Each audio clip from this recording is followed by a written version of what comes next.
Most of the songs being written are very me based, how I feel, how I benefit from it, what you've done for me. I think some of the biggest songs, from 30 years ago were songs of reverence. How great is our God? There's a certain level of humility when we don't come into it at all. It's just about the fact that you're the creator and we get this opportunity to put attention on you. It was all about getting on the compilation discs back in the day that you would go to the Christian bookstore and they'd either come with a magazine or they'd be up at the checkout and you could, get a sampler of all the new music coming out. And back then that was a really big deal. Now it's like you get a big playlist on Spotify and that's the big deal.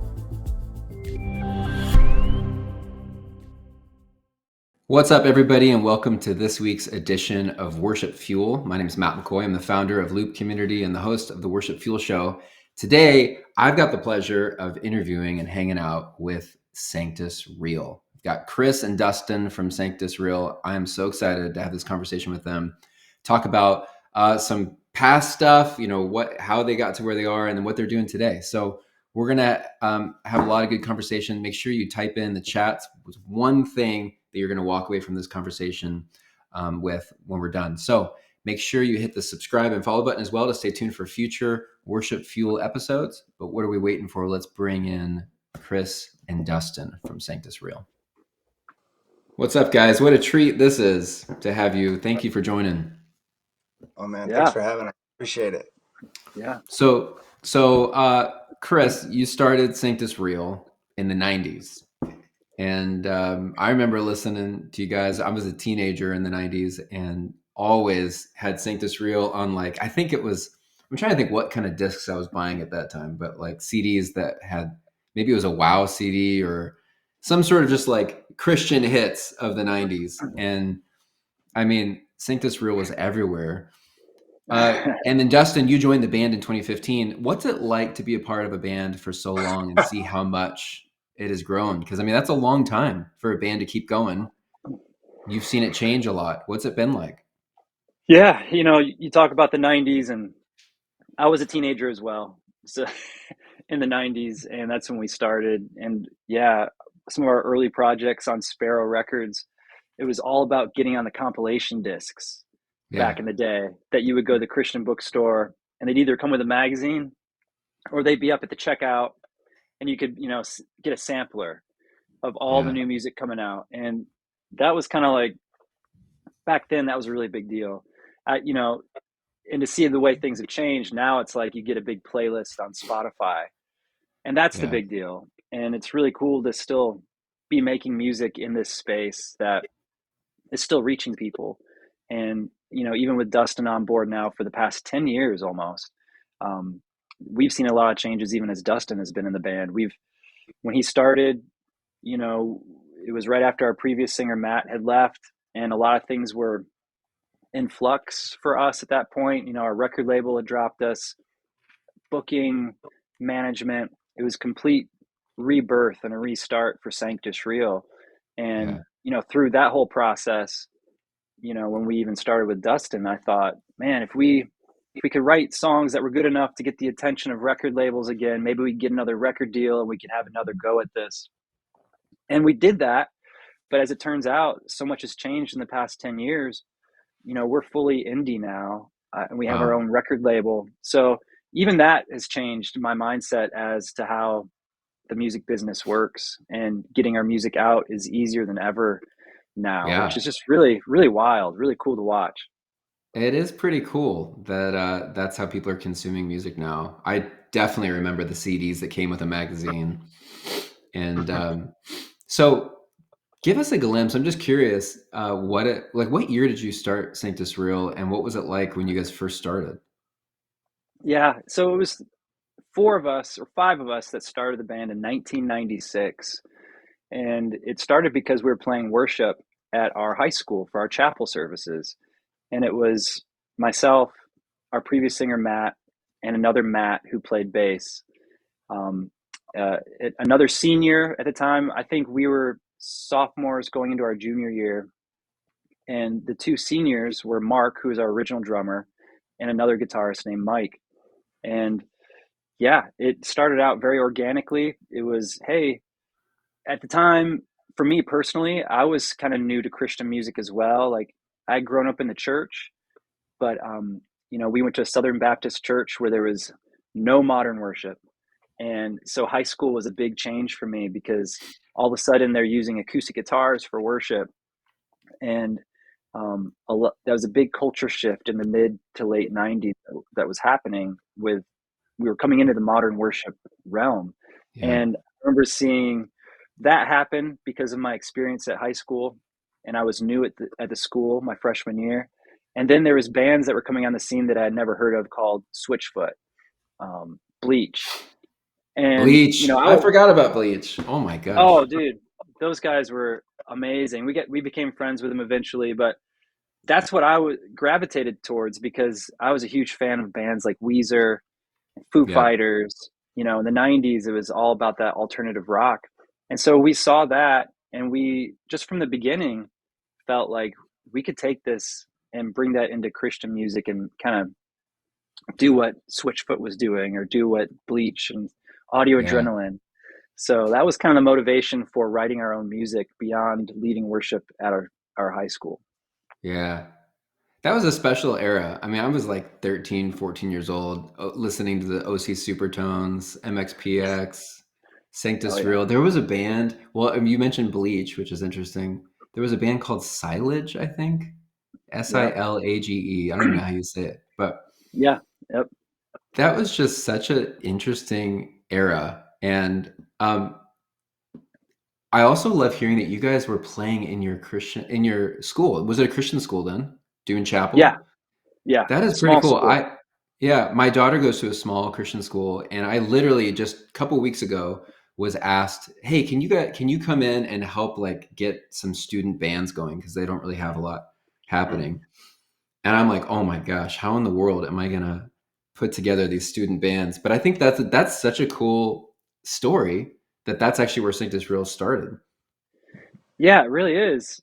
We were all learning our instruments at that time. And the funny thing now, I would have never guessed this, but I have a 16-year-old now. His name's Josiah, and he's going to the same school, which was not in the cards for us as far as, even financially speaking. We just didn't think it was going to be an option for us. We never even mentioned it to him. But, I have this little side gig that I do where I edit video, and that school had approached me to do a commercial for them. And I hadn't stepped foot into that school in many, many years. But it was a really cool opportunity. I felt like God laid in my lap to go back to the school, see how it had changed and how it had grown since I graduated back in the late 90s. Put together this commercial, which my son saw me working on, and it got him really curious about the school. So much so that he wanted to go check it out. And he really enjoyed his tour of the school, and now he's going there. And Wow. they still have a chapel band, and it's all student led still. He's not playing in it, although he does play some percussion. But yeah, I got to go back and shoot video of the students leading worship for That's that cool. commercial. And it was a really full circle moment. And it just a reminder of God's faithfulness and just really Yeah. wild. I think that's such a special place for me, thinking back, like without that, without those chapel services, Sanctus Real would have never Yeah. started for sure. Yeah. Yeah, you never know where a small spark is going to go. And it obviously lit this flame that has become Sanctus Real, but I think it's also then, it lights flames for future generations, and there's a Absolutely. ripple effect to it, which is incredible. Yeah. So this is kind of a interesting question, but like, you've seen Christian music over the last 30 years. I mean, there's been these eras and seasons. You've seen it change a lot. And is there anything that you think that, there's obviously a lot of good where Christian music is now. I think it's awesome how people can consume music now, so easily. But is there anything that you think we need to get back to or focus more of in our current worship culture Ooh, that we've that neglected or something we've, I think I think that's a great question. I think Dustin, you could probably even speak to this as far as the worship end, because you were a worship pastor when we found you.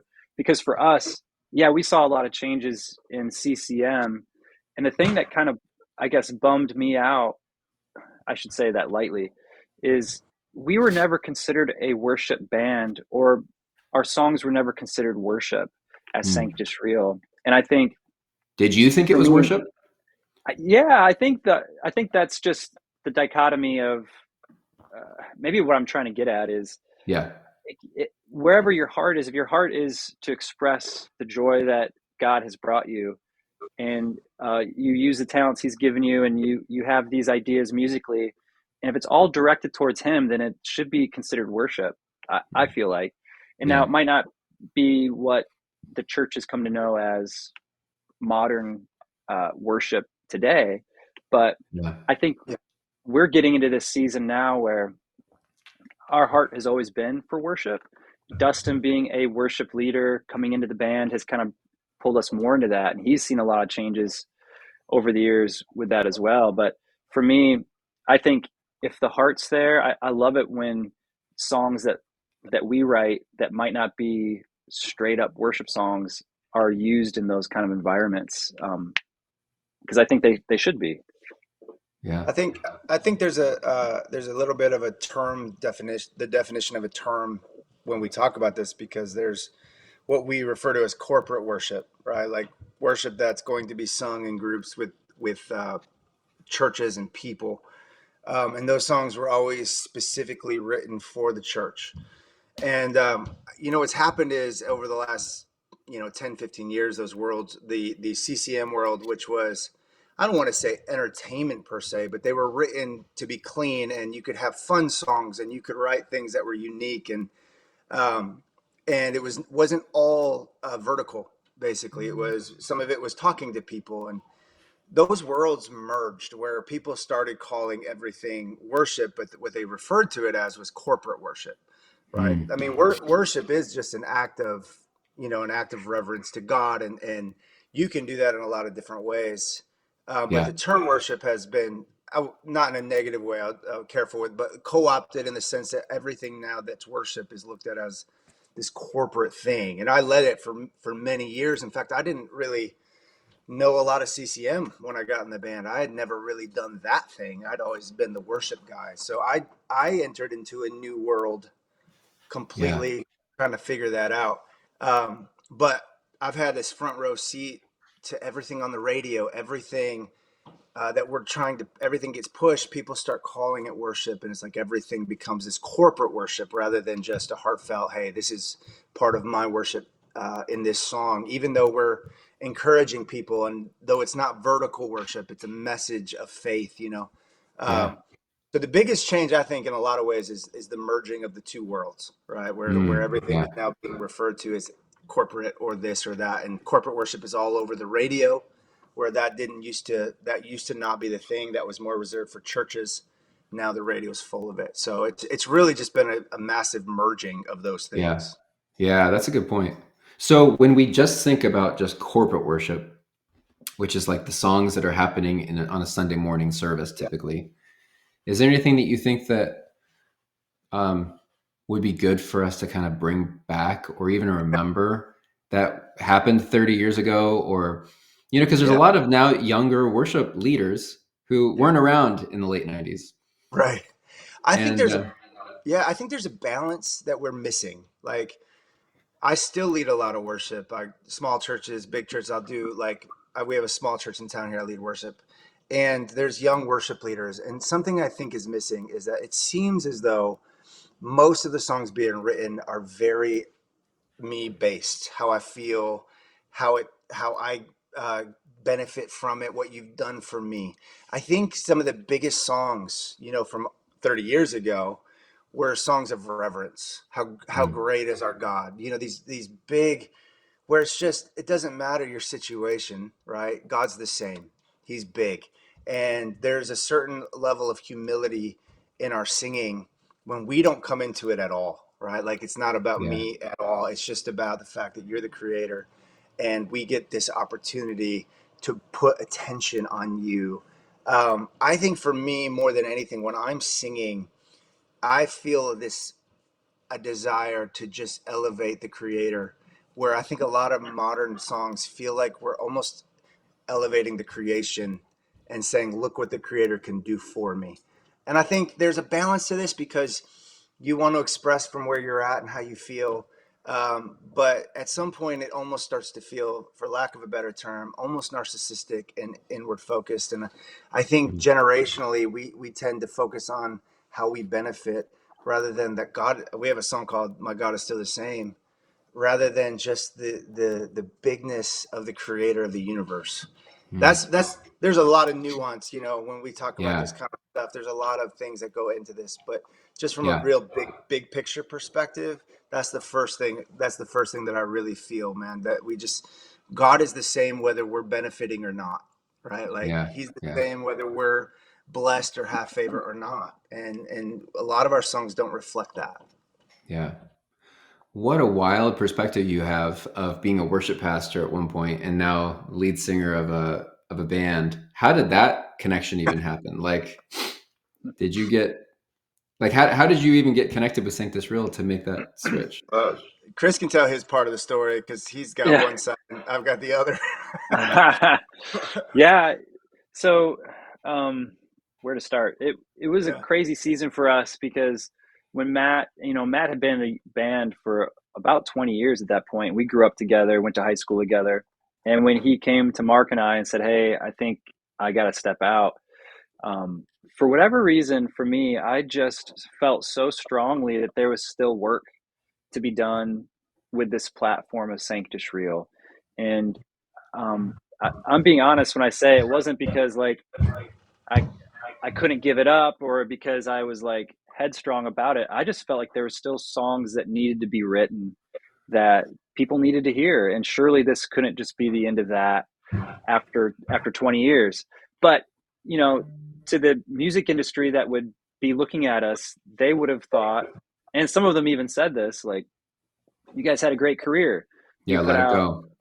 yeah, 7 records. You saw it. You traveled the country 10 times over, and we were on our way down anyways. Um, all that stuff was kind of at play, and so I didn't really know how it was going to continue, but I felt strongly that it just would, and I trusted God would show us the way without us having to pursue it. And I think that's something I really learned through that process is it couldn't be up to me to figure it out.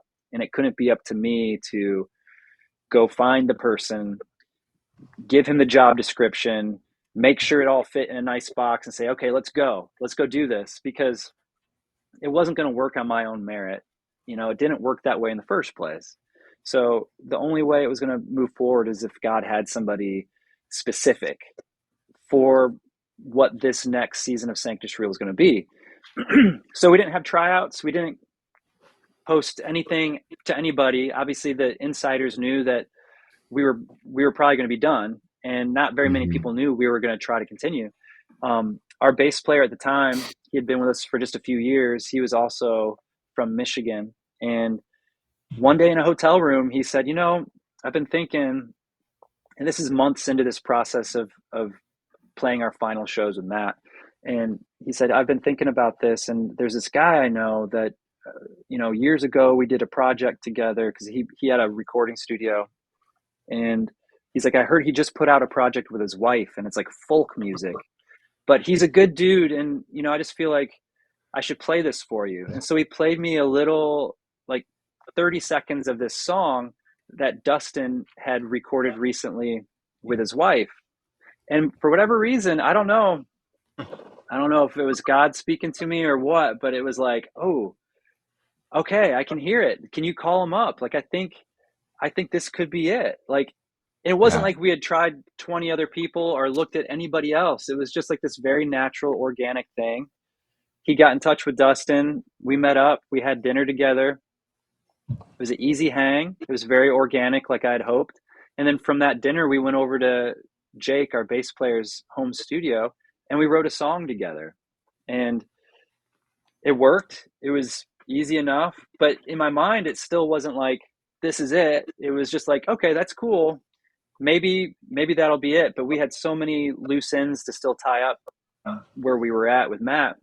And so it wasn't until weeks or maybe even months later that we actually had that conversation where we said, let's solidify this. And Dustin, you can take it from here, Yeah. because it was actually First of all, Dustin who called me. It must have been a God thing because for him to have heard what my wife and I were doing, it was not even remotely close to CCM or worship. It was like folk. So for him to actually hear that it could work was a God thing. Right. Um, I got a call from Jake. I was at church. In my office working on stuff for Sunday morning, and he called, and I hadn't talked to him in years. I mean, maybe 3 years, and I was in the middle of something, so I was like, I'll just call him after. After I forgot, like an hour later, he calls again. I'm in a meeting, so he tried calling me 5 or 6 times in a day, and I was at work, always kind of with people, always kind of doing something. And I was like, I said, I'll just call him back when I get home. I get home, and my wife tells me that his wife had been trying to call her, saying that Jake's trying to call me, and I need to get a hold of him ASAP. And it was kind of at that point, I had just heard like through Facebook or something, because it was Facebook that was big at the time. I had seen that Sanctus Real's lead singer was stepping down. That's all I knew, and I knew Jake was in Sanctus Real. So when after 4 years or 3 years, he's blowing up my phone, I just kind of looked at my wife like, "There's no way, right? There's no possibility that they're calling me to see if I want to sing." Yeah. And that's exactly what it was. And it was I was just like, Wow. I didn't know anything. I knew some of their songs. I didn't know much about them. I didn't even know what the whole band looked like at that point. And so I'm like doing research on them to see who the Yeah. What guys have they been were. doing? Right. And yeah, I knew a lot of the songs, but I had not, as Chris said, I had not been. I mean, I hadn't listened to Christian radio in years. I was all Yeah. worship, and I loved things like folk music and different kinds of music. So I remember my wife, I got off the phone and she said, "Well, is it what you thought it was?" And I said, "Yeah, baby, they're interested." And she said, "What do you think?" And I said, "Well, of course it's intriguing." And she just looked at me with her. If you knew my wife, she said, "You're such a sellout." And that's how this whole thing. That's how this whole thing started, right?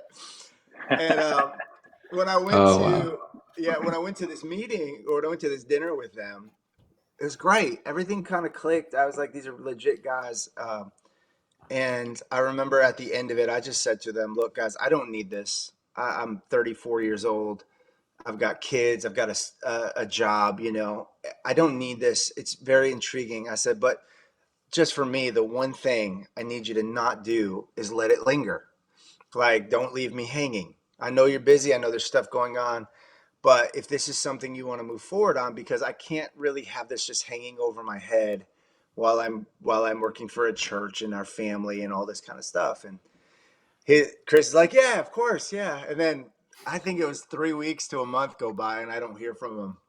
And I was just like, "Oh, I'm just gonna call him. I don't care." So I called him, and he said, "Hello," and I said, "You did exactly what I asked you not to do." and he and I remember, because he goes, "Man, I didn't think you'd be interested." And I was like, "I don't think you understand the opportunity presented. Like, it's still a good opportunity." And I was like, "Of course I'm interested." And honestly, that conversation, I think from that point on, it was done. It was it. That was like, there was no other Yeah. discussions. It was like, if you want to be in, you're in. I signed a napkin. It was so official. It was really wonderful. And we just, from that point on, we moved forward. And I was at his house almost every day. We lived about an hour apart, and we figured out we were writing songs. We knew it was going to be about the songs. And so it was just kind of a puzzle piece. And I'm a little bit, where our family's a little bit of a vagabond. You can see behind me, we just moved. This is our 25th move in 23 years of marriage. Oh wow. So I think it took that personality type to actually do what we're doing, just a little bit, Yeah. nomadic. And yeah, God, through these years, it's truly been one of the most mind blowing things to see the hand of God at the most opportune times throughout the last 10 years. It's been Yeah. incredible how it all came together. Did you immediately leave the church, or were you with the church still for a while? Or Well, that's a story. yeah. Um, I led that church. There was some things that happened. The Yeah. the pastor didn't want to necessarily share. We had an arrangement. It's okay. It's all then. I ended up there was a pretty large church that just allowed me the opportunity to come in for the first, I don't know, year, maybe, Chris, year and a half, and just be kind of that. Whenever I Yeah. was home, I could lead, and it was honestly, it was such a God thing and amazing that it helped me, because it was also financially helpful, because Yeah. in the beginning there was no money. In fact, I mean, I don't know how, we won't get detailed, but when I first joined, we found out there was a large bill to pay. Yeah. Chris remembers. So it was literally walking into on such faith. I mean, Yeah. we there wasn't enough money. This church really, really stepped in at the right time, and God made a way there too. And I got to also continue leading worship, which is great. Yeah. That's awesome. Yeah, that's a Mhm. big leap of faith. Um, so you guys did release a new song, great new song called The Difference. Tell us about the song.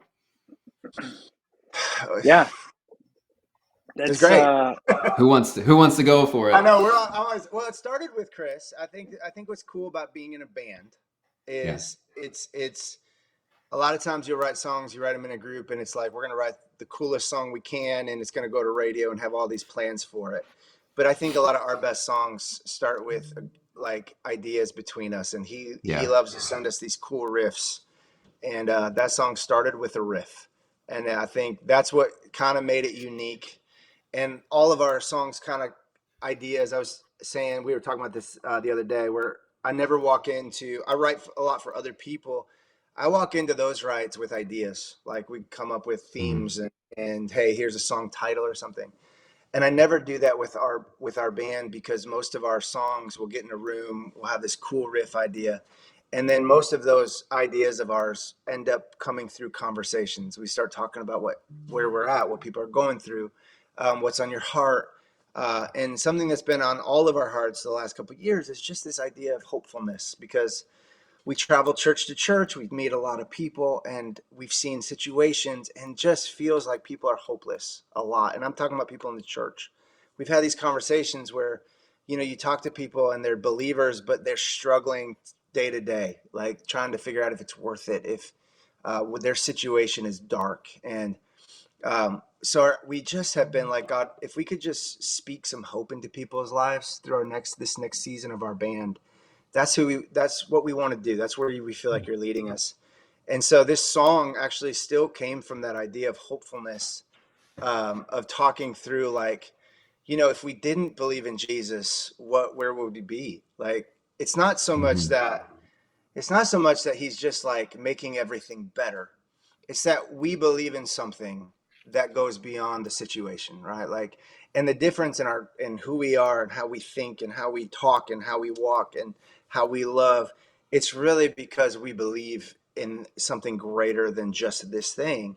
And to me, this song is incredibly hopeful, because it relies on our faith, our belief in him, that he makes the difference. And so the idea just kind of blossomed, from these conversations. So you merge this incredibly cool acoustic riff, and with what I think was a God-inspired idea, and you take, I think, talented people, and you put them in a room, and that's a great recipe. And the song is what came out of it. That's awesome. What does songwriting look like for you guys? Since we're on that topic, is it usually the three of you together or on your own? Do you bring in other writers?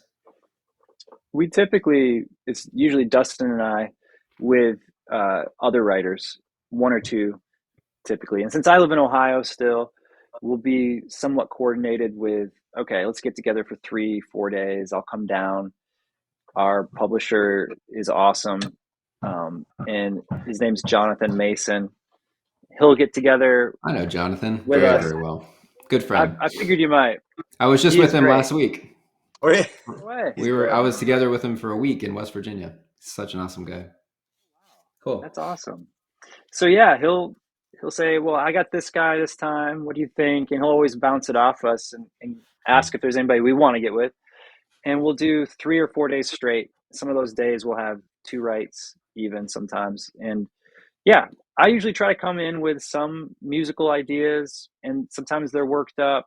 Sometimes they're just voice memos. Um, very seldom do I have like titles. I guess I do have a list of those, but I don't usually have to bring them out because it is a very natural process anymore when we get in the room with friends and even with the new people that we get to write with, of just having conversations. We find ourselves very quickly getting into what could be the meat of a song just out of that, just out of hanging out and having that genuine fellowship with each other. And I love that part of what we get to do now more than I ever did. Yeah. And just, kind of weaving in and out of different thoughts, different ideas, different lines. And it does help, I find, to have some kind of musical idea to come in with, because all these writers down in Nashville are so great. They can write over anything unless it's really terrible. Yeah. And so, it's like, I like to have something that comes in that already feels like it could be a Sanctus real rhythm or progression or riff, and then see if that catches anybody's ear. And the difference, our newest song, thankfully, was that it was at the end of a writing week, and I kind of played the song off my laptop, just the simple demo I had, and AJ, our co-writer and producer, he's a really excitable guy when he likes something, and he really dug it. And Dustin was on board, and we just went to town and wrote that song around that little musical idea. And again, it was all about just the conversation we had just had. So it's really cool to watch those things happen at this Yeah. point very organically. How often do you get down there to write in Nashville? Usually probably not as often as you'd think, and partially because we have like a stockpile of songs that we have written over the years that we haven't even recorded to release yet, and we Yeah. need to. So it's like we don't want to get too many songs that are just never going to come out. But I'd say 2 times a year, maybe 3 times a year, are like those real concentrated efforts. Yeah. But in between, I'm usually sending ideas back and forth. Yeah. And then even when we actually decide to, produce and finish a song, those files get sent back and forth, and I'm able to record guitars here. Dustin being in Nashville now, living down there, he can get with producers and record vocals really easily. We've recorded drums here in Ohio and sent those back down. So it is really great that once we figure out what songs we want to record, it's not like we have to get back together to do that even. We can kind of work remotely on it too. And we don't Yeah. need label permission to do it. Yeah. And I think one of the things, he's referring, we're not a band, and I've never been a band that I know for us since I've been in that, you write a record and you'll write 100 songs, right? And then you pick those. That's never been us. Like we don't write a ton of songs that we're not like, hey, this could be a song that we release. That might sound like we write only great songs. I think when we write songs, we want to take the time to make them who we are and the quality of them. And there was a big difference when I first joined to now, because I think when I first joined, we were just like, we need songs. And so we'd go into a room and we kind of let writers be like, hey, this is radio. Now it's definitely more, no, this is Sanctus Real. And there's certain things we want to write about, and there's certain sound that we're looking for. And so we're going in more with, hey, this is who we are. Here's what I want to sing about, what we want the song to be about. So it's kind of changed in that way. And I honestly, we could pull up a Dropbox of songs we want to release, like when we can. So we don't always need to be writing, even though I think we just enjoy writing. So that helps. But we have a lot of songs. That's amazing. That is nice that you have that freedom. So you've got The Difference out. Great song. What's next for you guys? Oh, maybe my favorite song. No. We just want to release songs. Like we have a lot of songs. What's next for a band, I think, is always a little tricky.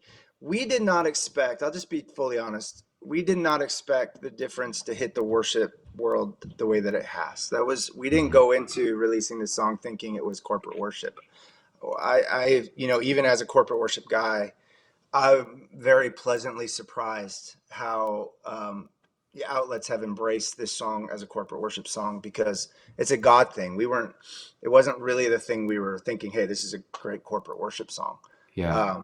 I think it is. I've actually led it in worship. It works great, but it wasn't our mindset. And so, like I always, when people ask what's next for a band, there's touring, there's the bandy things, but most of all for us, it's the message and the songs, right? Like how do we make the best songs possible? How do we follow the Spirit? How do we take the presence of God into a room and then write what reflects Him the best? Mm-hmm. Because I think if a band like ours that's been doing it for almost 30 years is going to have a future, it's going to be because of the message. We're not Mm-hmm. shiny, we're not new, although I'm still relatively new. But we're not like a new, fresh face that is going to get all of this stuff. And so I think for us, it's really boiling down to what is our message, what is our purpose, how can we speak into people's lives. Before I was in a band like this, I used to tell my wife, I wish people that had a platform would use that platform to represent Christ well. Well, we take that very seriously. Like, how do we represent Jesus the best way that we can represent Him with the platform that we have? And so I think for us, it's every day as a band, it's doing that, writing songs that have import, even how we conduct ourselves in public and all of these kinds of things. And, we've been going through situations now behind the scenes that have been a challenge. And we've kind of just walked through those. So the opportunity, I think the future is kind of bright Yeah. for us and who we want to be as a band. And I think the next couple years, who knows what God has in store for us, but we're open to whatever message He wants us to give. That's awesome. So in closing, I'd be curious, like and I think you have such a unique perspective too with worship and then the artist side. What would you say to a young worship leader? Maybe you're sitting down with coffee with a young worship leader. Is there anything that you would say to them if they're feeling just totally burnt out, hopeless, maybe daily grind, just like tired of that Monday through Friday church meetings and planning center Yeah. and scheduling volunteers and getting the other rejection email and like, Yeah. It's amazing. Man, I don't know if we have enough time for what I'd want to just, actually yeah, say. Being older, going through all of these worlds, there's a couple things that I think are hard for young worship leaders. One of them is when you have a job and money's tied to it. Um, it's so easy to burn out because it's not just about the heart of what you're doing or connecting people to Jesus. And now it's also about feeding your family and all of those things. And so it's so easy to get bought into the work part of it rather than the purpose part of it.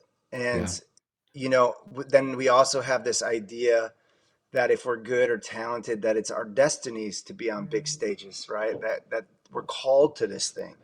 yeah, And that puts added pressure on people because if you think you're called to it, then you're going to push for it a little bit. And so there's all of these little things that add up. And, for someone who feels hopeless, here's what I would say. We say this a lot as a band. We say it a lot from stages.